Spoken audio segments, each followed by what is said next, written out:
Hey guys, in today's video, going to be going over a few polls that have come out so far this week. First, taking a look at those national Democratic 2020 primary numbers from the Morning Consult. And then after that, we have two state-specific polls, one from New Hampshire looking at the 2020 Democratic primary, and then also general election numbers from the state of Arizona. Some really fascinating data coming out of that particular poll. That's where we'll wrap things up in this video. If you're interested in looking at all this data for yourself, I'll have links posted down in the video description. So starting off here, the national numbers for that 2020 Democratic primary coming out from the Morning Consult. Joe Biden continuing to surge ever since he's made his announcement. He's up to 40% support, opening up a 21-point lead over Bernie Sanders, who's at 19 in clear second place at this point. Now, after candidates have come out and announced, they've generally gotten a surge in their numbers, and then over the course of time, they've receded back. We'll see if that happens with Biden in the coming weeks, or if he can continue to put up the very impressive numbers that he has at this early point on in the process. But I feel like in the coming weeks, at least before we get to the debates, it's going to be a situation where we're generally hovering around these same numbers. Maybe Biden does recede a bit after obviously getting that surge in his numbers post-announcement, like a lot of these other candidates fell back over the course of time. But other than that, I feel like we're not going to get significant changes until we get those debates to roll around and really have a situation where the candidates are there performing against each other and pointing out their difference in policies. And that feels like it could potentially be the next catalyst in changing the numbers in some kind of way compared to where they're currently standing. But until then, it's likely that we're consistently going to continue to get Biden in first, Bernie in second, and then we have a chunk of other candidates that are relatively significantly behind these top two candidates and are kind of jostling in those upper single to mid single digit range. Now we have Elizabeth Warren here in third place, 8% support. It does feel like Warren over the past couple of weeks has been getting a bit of a boost in the polls. And if this ends up being a situation where it's a three-horse race between Biden, Sanders, and Warren, that would be a worst case scenario for both Sanders and Warren because they split a lot of the same type of voter, the more progressive wing of the Democratic primary voters. And if it's a three-horse race and you start getting other candidates like Kamala Harris, Pete Buttigieg, Beto O'Rourke, Cory Booker, Amy Klobuchar bowing out, it feels like their voters, by and large, might go to Joe Biden over Sanders and Warren. So that would be a best-case scenario, obviously, for Joe Biden. But we still have a very long way to go. And a lot of people still think that somebody like a Kamala Harris, after the debate performances, she has the ability to do quite well potentially and then get her name out there more. She still has somewhat limited name recognition, obviously in contrast to candidates like Sanders and Biden. I think Harris can actually do pretty well on a debate stage, former prosecutor. She can potentially do very well in that scenario. And then also she has the intangibles or the demographics that can be very helpful in a Democratic primary. A woman, African-American, and also a little bit younger in age than these candidates that are currently above her, Warren, Sanders, and Biden. A little bit younger in age, maybe viewed as a bit more of an up-and-comer in the Democratic field. Maybe she can surge at some point. She hasn't done it thus far and really hasn't made the kind of gains that I feel like a lot of people were already expecting her to do at this stage, but she's in there in fourth place at 7% support. Then we have Pete Buttigieg at 6%. It does feel like his luster has faded just a little bit, and maybe that's where Elizabeth Warren has been gaining, where maybe Buttigieg has taken just a slight step back. Then we have Beto O'Rourke at 5%, Cory Booker at 3%, Amy Klobuchar at 2%, and then Andrew Yang at 1% in ninth place. Now, you might say Andrew Yang, not very impressive, just 1%, but the fact that he's not a political insider, he's not an established Democrat, and there's a lot of other candidates that fit that criteria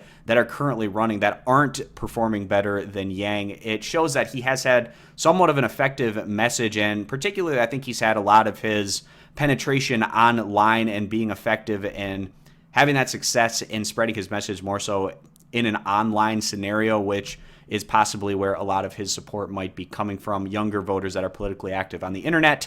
But that's how we're looking right now with this week's Morning Consult numbers. Now we're going to go over and take a look at those state-specific results. We have Change Research here, the state of New Hampshire. It's actually a relatively large sample size for a smaller state like New Hampshire, over 800 respondents. Bernie Sanders leading the way at 30%, Joe Biden at 26%, Pete Buttigieg at 12%, Elizabeth Warren at 9%, Kamala Harris at 8%, and then everyone else is at 3 percentage points or less. And I feel like as we're working our way through primary season, Bernie Sanders, he pretty much has to win the state of New Hampshire, in my opinion, if he's going to go on and win the Democratic primary. He did very well in New Hampshire back in 2016. It borders the state where he's a senator from, obviously New Hampshire bordering Vermont. He's very well known in this part of the country, and he performed very well there back in 2016. So if he's not performing very well in a state like this in 2020, it's going to be an uphill battle for him, because then right after that, we have the state of South Carolina, where Joe Biden is likely to do extremely well. He's been polling very well in South Carolina, and he has a lot of baked-in advantages there, particularly amongst getting support,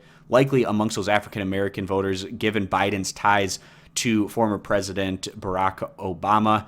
And Joe Biden, you'd also figure that he's likely to do well in states like Iowa and New Hampshire to open things up, just like you'd expect Sanders to do well in those states. But even if he comes in second place to Sanders in those two specific states, he still is likely to have a firewall of some sort in the state of South Carolina. And that's still a long way off. So we have a lot of ways to go and a lot more polls that we're going to see before running into that scenario. All right, guys, now I want to wrap things up taking a look at the state of Arizona, and this is absolutely fascinating. So the sample size here, 600 respondents. This is from OH Predictive Insights, and Joe Biden with a 5 percentage point lead over Donald Trump, and he's getting this because he's actually getting pretty strong support amongst Republican voters. He's getting 17% support amongst Republicans in this particular poll that we're getting here. So a 5-point lead in a very crucial state, obviously, for the Republicans to hold on to. If the Democrats can break through and win a state like Arizona, that means then they don't have to win a state maybe like Wisconsin that has a similar amount of electoral votes. But then, other than Biden having a 5-point lead over Trump, all of the other Democratic candidates not doing nearly as well. Bernie Sanders down by 9 percentage points. And when you have a state like Arizona, an older population, a lot of retirees, Bernie Sanders just doesn't do all that well amongst this demographic of voters. So it's not a huge surprise to see him down in the state of Arizona. And this is also why I think Bernie Sanders might potentially struggle against Donald Trump in a head-to-head in a state like Florida that also has a bit of an older population where Sanders doesn't do well amongst those voters. But also Kamala Harris not doing very well here, down by 9 percentage points. Pete Buttigieg down by 9 points. Beto O'Rourke down 6 points. Now, this actually surprises me that Beto O'Rourke isn't doing a little bit better here, given the fact that he was the former congressman, obviously, of El Paso. It's in this southwestern portion of the United States, and he has maybe a bit more name recognition in this region of the country, but still performing better than some of these other Democrats, but down by 6 percentage points. And Elizabeth Warren also doing pretty well here, down by 5 percentage points. You'd think that Warren and Sanders would be in a similar boat in terms of support, but that's not the case here. Warren doing a little bit better, down by 5 points compared to Sanders, who's down by 9. But again, this is just one polling result, and you don't want to put too much emphasis on just one result, especially with 600 respondents. But that's where we're at here with this OH Predictive Insight, and where Joe Biden can continue to make this argument that he's the most electable. He's doing the best in the polls, not just in the 2020 Democratic primary field, but also consistently in his head-to-head matchups against Donald Trump. So that's going to be the end of this video, guys. Touched on a few polls that I wanted to talk about. And if you want to look at all this data for yourself, I'll have links to the polls down in the video description. So thanks for stopping by. Consider subscribing for more, and I hope to see you guys back here for my next video.